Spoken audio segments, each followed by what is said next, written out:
纪念中国东盟建立对话关系30周年特别外长会，周一起连续2天在重庆举行。国务委员兼外长王毅主持会议。王毅总结中国与东盟30年关系称，双方已经成为贸易规模最大、合作最富内涵、是最具活力的战略伙伴。王毅还就打造更高水平中国东盟战略伙伴关系提出6点建议。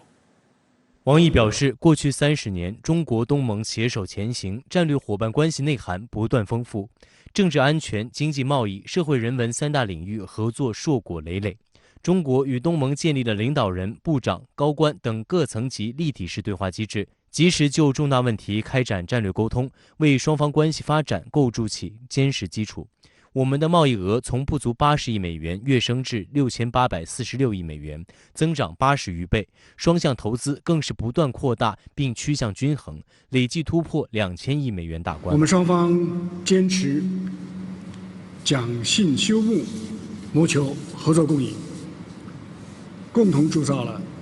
地区和平稳定的重要支柱，共同打造了发展繁荣的强大引擎，共同树立了亚太区域合作最为成功的典范。王毅称，在双方努力下，中国东盟已经成为最大规模的贸易伙伴、最富内涵的合作伙伴、最具活力的战略伙伴，成绩来之不易，经验弥足珍贵。着眼未来30年，为打造更高水平的中国东盟战略伙伴关系，构建更为紧密的命运共同体，王毅提出6点建议：深化抗疫合作，推动经济复苏，提升关系水平，尽早达成南海行为准则，坚持维护多边主义，共同弘扬亚洲价值。中国向来主张的是睦邻友好的对外政策，尤其是注重包括东南亚在内的周边国家的相互关系。那中国与东盟建立对话关系30周年以来呢，双边取得了重大的成果。因此呢，中国和东盟的对话关系以及中国与东盟的合作，不仅有利于双边的关系的全面发展，而且有利于促进中国周边地区的繁荣和稳定，促进区域一体化，有利于推进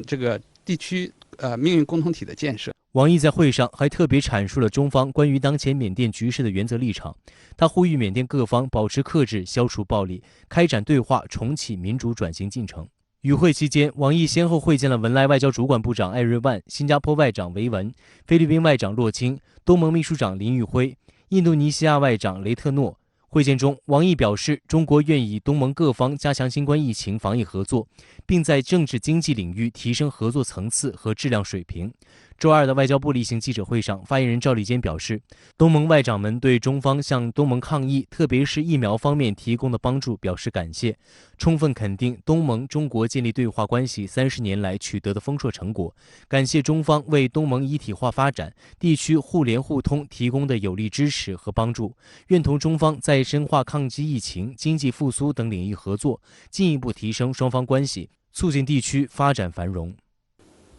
我们愿同东盟国家一道，共同落实好双方领导人共识，推动中国东盟关系不断迈上新台阶，创造下一个更加精彩的30年。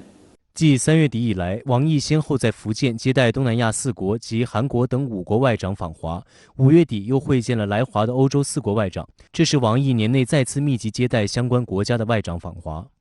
这次中国东盟建立对话关系30周年特别外长会是自新冠肺炎疫情爆发以来双方的第一次面对面会谈，外媒高度关注。新加坡海峡时报称，会议期间各方并没有避开争议问题。王毅会见菲律宾外长洛钦时就表示，对于攻击和抹黑双方互利合作的言行，我们双方要保持定力，不为所动，着力推动双方合作取得更多扎实成果。洛钦也表示，菲中双方在南海问题上存在的一些分歧具有挑战性，但这一问题不应该影响蒸蒸日上的两国友好关系，不应该影响两国各领域务实合作。印度媒体《印度教徒报》则认为，中国和东盟国家建立更紧密的关系，是向美日澳印4方安全对话机制发出信息。